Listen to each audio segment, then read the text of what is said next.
Si je te demande pourquoi le prix monte en trading, tu as probablement une réponse qui est assez automatique, qui va être parce qu'il y a plus d'acheteurs que de vendeurs. Mais la réalité, c'est que c'est complètement faux. C'est pas partiellement faux, c'est fondamentalement faux. Et voici pourquoi.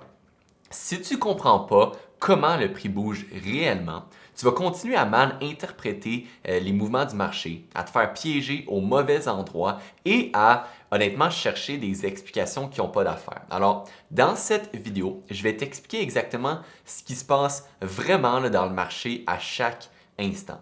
On parle ici des ordres, de la liquidité, la consommation de cette liquidité et donc le vrai mécanisme derrière chaque bougie. Alors, on doit commencer par démolir l'idée de base qui est qu'il y a plus d'acheteurs que de vendeurs, donc le prix monte. C'est complètement faux. Parce que pensez 2 secondes. Pour qu'une transaction existe, pour qu'un seul trade se complète, il faut exactement un acheteur et exactement un vendeur. Sans les deux, la transaction n'existe pas. Ça veut dire que le nombre d'acheteurs va toujours être égal au nombre de vendeurs, à chaque instant, sans exception. Si par exemple, on a 1000 contrats qui ont été tradés dans la dernière minute, bien, il y a eu 1000 contrats achetés et il y a eu 1000 contrats vendus. C'est exactement pareil.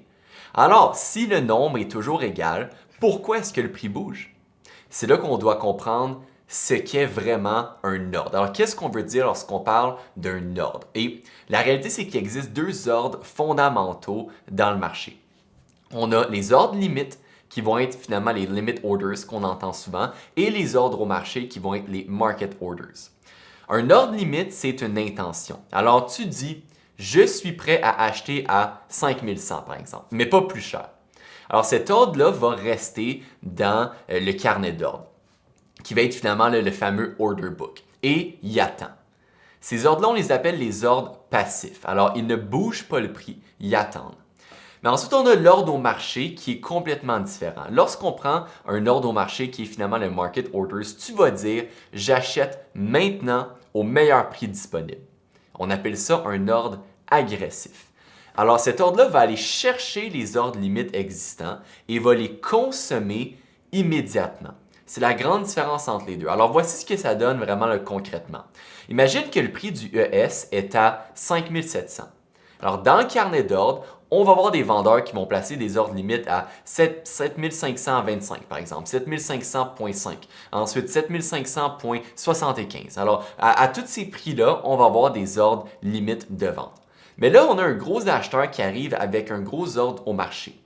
Puis finalement, il finit par consommer tous les vendeurs à 7525 ou 7500.25, je devrais dire. Alors, il n'y en a plus.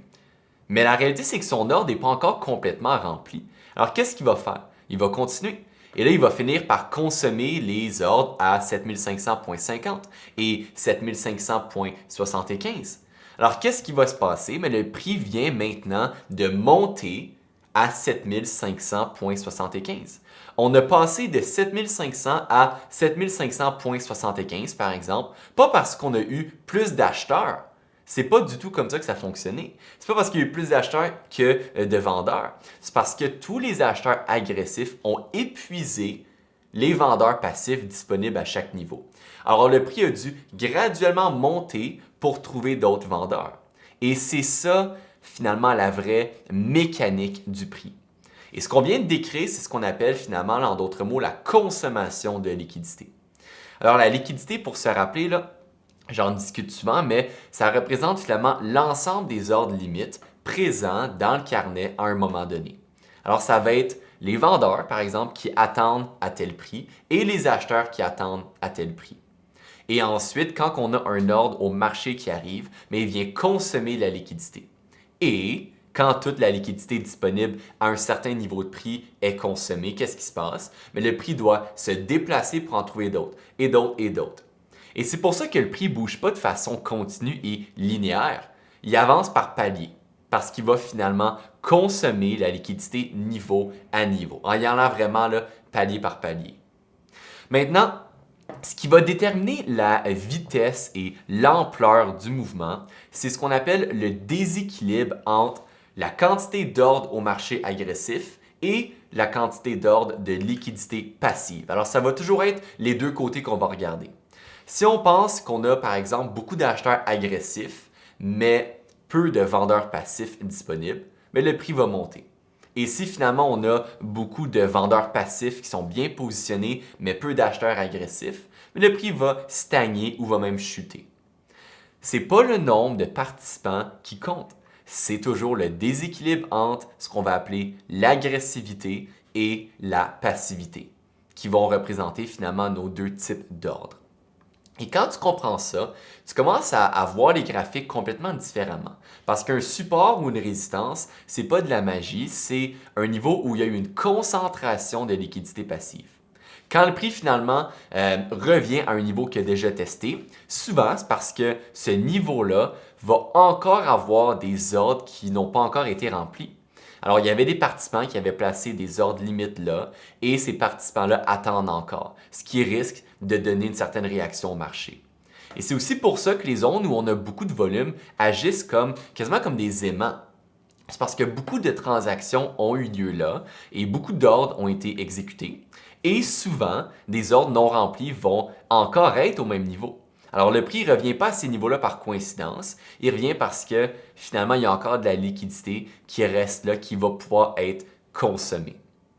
Alors maintenant, concrètement, comment est-ce que comprendre ça peut changer ta façon de trader? Mais premièrement, tu vas arrêter d'interpréter une bougie verte comme les acheteurs ont gagné, parce que c'est pas comme ça que ça fonctionne. Une longue bougie verte, c'est un niveau où il y a simplement eu beaucoup de liquidité vendeuse qui a été consommée, et ça veut dire qu'il y a quand même eu des vendeurs, mais dans ce cas-ci, ils ont été absorbés. Deuxièmement, tu vas commencer à regarder les zones de liquidité avant même de prendre un trade. Alors, tu vas te demander où est-ce que la liquidité passive est probablement concentrée sur mon graphique. Et en général, ça va être au-dessus d'un haut récent ou en dessous d'un bas récent. Ça va être là où est-ce qu'on va avoir toutes les stops et qu'on va avoir souvent des breakout traders. Alors, on veut identifier ces zones-là et trader en conséquence. Et troisièmement, mais tu vas mieux comprendre ce qu'on appelle là, les faux breakouts, que on s'entend, tu as probablement là, déjà vu. Alors par exemple, quand le prix casse un niveau et revient immédiatement, mais c'est souvent pas une erreur de lecture. C'est le marché qui a consommé toute la liquidité disponible au-dessus du niveau. Alors on parle donc des stops et des breakout traders qui n'a pu trouver d'agressivité pour continuer, alors on a eu la réaction. La liquidité était là, mais elle a été consommée et par la suite, le prix est revenu, est descendu. Que ce soit un fake-out, par exemple, à la hausse pour ensuite chuter, ou le contraire, un breakdown qui finalement se transforme en fake-out pour un mouvement aussi. C'est toujours les mêmes principes où est-ce qu'on est allé consommer toute la liquidité disponible. Alors, si on se fait un petit résumé, là, le prix ne va pas bouger parce qu'il y a plus d'acheteurs que de vendeurs. C'est vraiment, vraiment important que tu puisses sortir ça de ta tête. Parce que la réalité, c'est qu'il y a toujours autant des deux. Le prix bouge quand les ordres agressifs d'un côté épuisent la liquidité passive de l'autre. Quand il n'y a plus de contrepartie disponible à un niveau de prix, le marché doit se déplacer pour en trouver. C'est toujours ce même principe-là. C'est mécanique. C'est pas de la psychologie, c'est pas du sentiment, c'est pas de l'intuition du marché. C'est littéralement un système d'enchères qui se passe en temps réel. Et chaque mouvement de prix va être le résultat de cette mécanique-là, de cette enchère-là. Et quand tu commences à intégrer ça dans ta lecture du graphique, tu vas voir le marché complètement différemment.